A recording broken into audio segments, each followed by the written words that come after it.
اعوذ باللہ من الشیطان الرجیم بسم اللہ الرحمن الرحیم رب اشرح لی صدری ویسر لی امری واحلل عقدۃ من لسانی یفقهوا قولی رب زدنی علما رب زدنی علما رب زدنی علما۔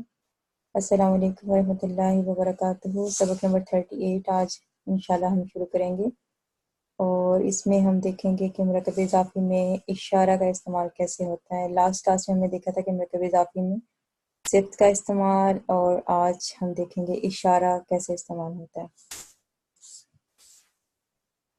کافی ملتا جلتا ہے مرکب اضافی میں، جب ہم نے صفت کا استعمال کیا تھا اسی ٹاپک سے ریلیٹ کافی ملتا جلتا ہے، اسی طرح سے کریں گے۔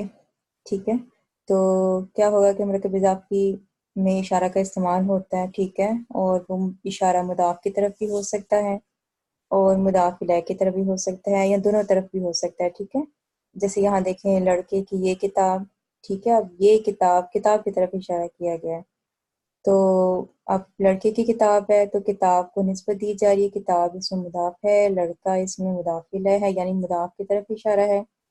اب ہے اس لڑکے کی کتاب، اب اشارہ لڑکے کی طرف دیا گیا ہے، ٹھیک ہے، یعنی مضاف الیہ کی طرف اشارہ کیا گیا ہے۔ اس طرح اس لڑکے کی یہ کتاب، اس میں مضاف اور مضاف الیہ دونوں کی طرف ہم نے اشارہ کیا ہے۔ سیم جب ہم نے مرکب اضافی میں صفت کا استعمال کیا تھا، تب بھی ہم نے دیکھا کہ جب مضاف کے ساتھ ہوگا، جب مضاف الیہ کے ساتھ ہوتا ہے، اور جب مضاف الیہ اور مضاف دونوں کے ساتھ ہوتا ہے، تب ہم کیا کرتے ہیں۔ ٹھیک ہے، اب یہاں دیکھیں لڑکے کی یہ کتاب، ٹھیک ہے، اشارہ کس کی طرف ہے؟ مضاف کی طرف ہے۔ جب اشارہ مضاف کی طرف ہوگا تو اس کو آخر میں رکھیں گے۔ یہ اسی طرح سے تھا کہ جیسے صفت جو ہے مضاف کی ہوتی ہے تو اس کو آخر میں رکھتے ہیں، اسی طرح سے۔ ٹھیک ہے، اب یہ کتاب، اب اس میں کیا ہے؟ مضاف ہے اور مضاف الیہ لڑکا ہے، ٹھیک ہے۔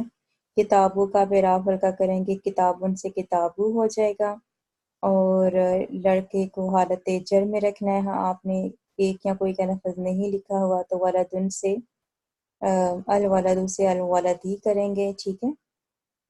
اور اشارہ جو ہے، ہم یہ کتاب کا اشارہ اینڈ پہ حاذا لکھ دیں گے، ٹھیک ہے، اینڈ پہ ہم لکھ دیں گے حاذا۔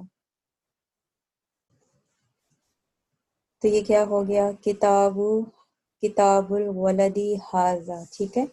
اب یہ کتاب تھا تو ہونا تو چاہیے تھا حاذا کتاب الولدی، پر یہ غلط ہو جانا تھا، ٹھیک ہے، کہ ہم حاذا کو مضاف کا حاذا ہے تو مضاف کے ساتھ رکھتے، لیکن وہ غلط ہے، ٹھیک ہے۔ تو آپ نے ایک سمپل مضاف لکھنا اینڈ پہ، اس کا جو اشارہ ہے وہ بالکل اینڈ پہ لے کے جائیں گے۔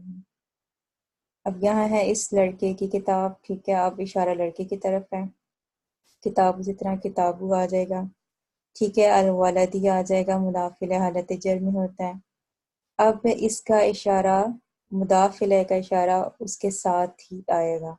اب اس لڑکے کی، ٹھیک ہے، تو یہ کیا ہے؟ بیسیکلی یہ تو مرکب اشاری ہے نا، تو آپ اسی کی طرف اشارہ کر رہے ہو، تو مرکب اشاری میں پہلے آپ اشارہ، اسم اشارہ لکھتے ہو، پھر مشار الیہ لکھتے ہو، ٹھیک ہے۔ تو حاذل ولدی، حاذا جو ہے اس کے ساتھ ہی، ولدی کے ساتھ ہی آ جائے گا، ٹھیک ہے۔ کتاب حاذل ولدی، اور اشارہ لگاتے ہوئے سو دیکھنا ہے کہ وہ مذکر کا اشارہ ہے، مؤنث کا اشارہ ہے، جمع کے لیے، مثنیٰ کے لیے، ٹھیک ہے، کیونکہ ایک لڑکے کی بات ہو رہی ہے تو یہاں حاذا آئے گا، ٹھیک ہے۔ کتاب حاذل ولدی، اگر یہاں پہ ہوتا اس لڑکے کی یہ کتاب تو پھر کیا ہو جانا تھا؟ کتاب حاذل ولدی، یہ اس کا اشارہ اس کے ساتھ ہی رہنا تھا، یہ کتاب کا اشارہ اینڈ پہ چلا جانا تھا، کتاب حاذل ولدی حاذا، ٹھیک ہے، یہ اس طرح سے ہو جانا تھا۔ تو بس اتنا سا ہے، آسان سا ہے، کوشش کریں اس کو ریوائز کرنے کی، انشاءاللہ اگلے لیکچر میں ملاقات ہوگی۔ السلام علیکم ورحمۃ اللہ وبرکاتہ۔